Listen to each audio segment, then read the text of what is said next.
పెద్ద ఉసిరికాయలు శుభ్రంగా కడుక్కొని ఇలా గంట్లు పెట్టుకోవాలి. గంట్లు పెట్టుకుంటే నీటిని బాగా పీల్చుకొని బాగా ఊరుతాయి. మనకి వీలైనంత వరకు గంట్లు పెట్టుకొని జార్లో వేసుకొని 2 పచ్చిమిర్చి కట్ చేసి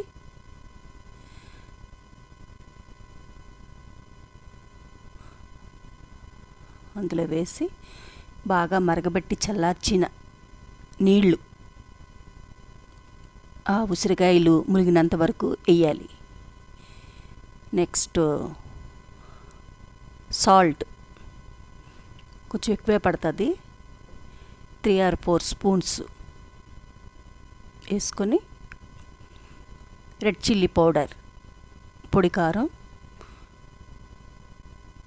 1.5 స్పూన్ వేసుకొని పసుపు 2 స్పూన్స్ వేసుకొని బాగా కలిపి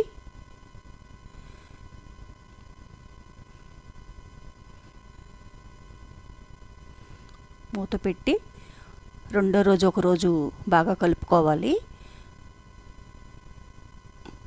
మూడో రోజుకి కొంచెం ఊరుతాయి, 5వ రోజుకల్లా ఫుల్గా ఊడిపోయి తినడానికి రెడీగా ఉంటాయి.